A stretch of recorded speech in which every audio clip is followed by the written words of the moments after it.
नमस्कार, मैं रूपा रजक सदीनामा की ओर से आ गई हूँ लेकर दिनांक 23 जनवरी 2022 का संपादकीय, जिसका शीर्षक है स्वतंत्र भारत के लिए नेताजी के विचार, जिसे लिखा है हमारे संपादक महोदय जितेंद्र जितांशु ने।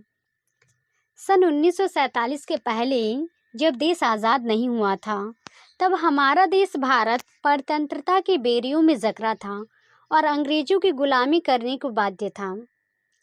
कई महापुरुषों के अथक प्रयास और परिश्रम से लंबे संघर्षों के बाद 15 अगस्त सन 1947 को हमारा देश भारत को स्वतंत्रता प्राप्त हुआ।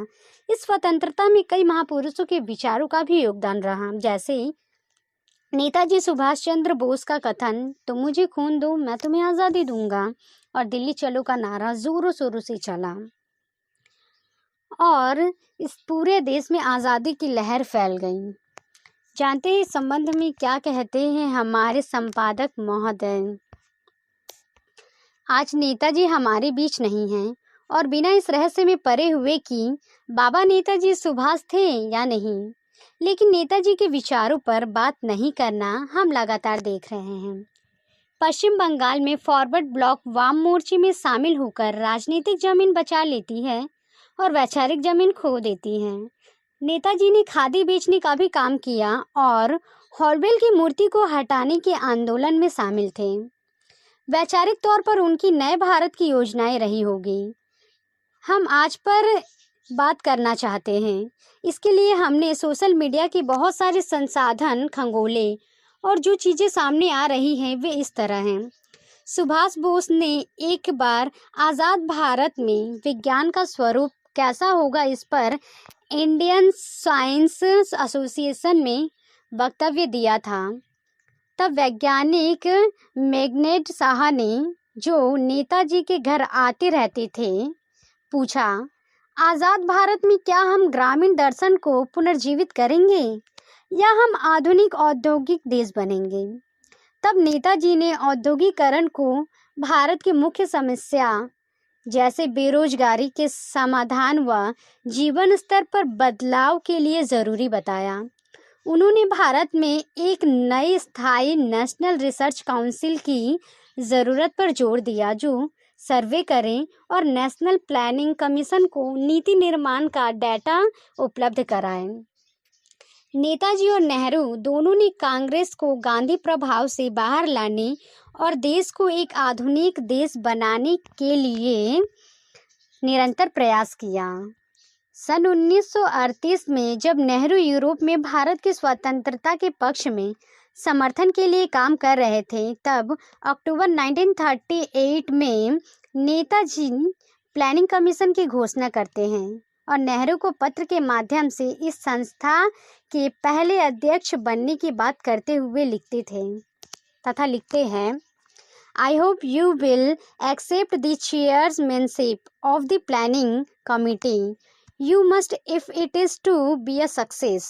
नेहरू नवंबर में भारत आते हैं और दिसंबर में प्लानिंग कमीशन उद्घाटन पर में नेताजी ने पावर और कम्युनिकेशन में इंफ्रास्ट्रक्चर खड़ा करने के लिए राज्य व निजी उद्योग को प्लानिंग कमीशन के साथ काम करने की बात रखी। इस काम के लिए उन्होंने वैज्ञानिक मैग्नेट साहा और गांधीवादी जेसी कुमारप्पा जैसे लोगों की समिति बनाई। नेताजी भारत के उन पहले राजनेता में से है जो भारत की जनसंख्या नियंत्रण जैसे विषय पर बहुत आवश्यक मानते थे और इसके लिए शिक्षा व जन अभियान के महत्व को समझते व बनाते हैं। वही गांधी जी जनसंख्या के माध्यम के विषय में सीधे रूप से भारत को अधिक जनसंख्या वाला देश के रूप में स्वीकार करने से बचते और कहते हैं, अगर लोग विचारशील बने तो संयम सबसे बेहतर होगा। कांग्रेस अध्यक्ष के रूप में नेताजी ने अंतर्राष्ट्रीय संबंध पर बहुत जोर दिया। उन्होंने जापान के आक्रामक रुख से परेशान चीन के लिए मेडिकल मिशन चीन भेजा था।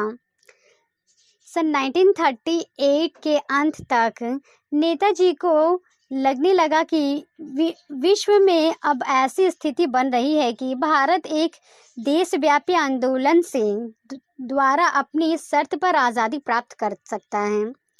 उनको government of India act of 1935 में भी आपत्ति थी। नेहरू उस बात को स्वयं government of India act of 1935 को दास्ता का घोषणा कह चुके थे। इन सब के चलते रविंद्रनाथ ठाकुर ने गांधी को एक पत्र लिखा था। कांग्रेस में सिर्फ दो ही आधुनिक समय के अनुरूप नेता हैं, एक नेताजी, दूसरे नेहरू। नेहरू प्लानिंग समिति के अध्यक्ष हैं, इसलिए नेताजी को पुनः कांग्रेस का अध्यक्ष होना चाहिए। कांग्रेस के अंदर एक दल ब्रिटिश के कठोर व्यवहार नहीं चाहता था। वही नेताजी मानते थे जब भारत आज़ाद होगा तब उसके संबंध ब्रिटिश से अच्छा रहेंगे, लेकिन बिना आज़ादी के ब्रिटिश के साथ ऐसा व्यवहार संभव नहीं है। चलिए आज के दिन उनकी इन बातों को याद करें।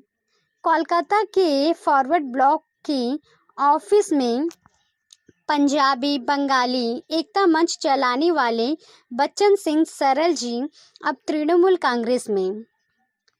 दुखड़ा कासे कहूँ मेरी सजनी, एक काम करे नेताजी के कामों को साल भर याद करें, आमीन। तो ये था दोस्तों हमारा आज का संपादकीय। कल फिर लौटेंगे एक नए विषय, नए संपादकीय के साथ। तब तक के लिए नमस्कार।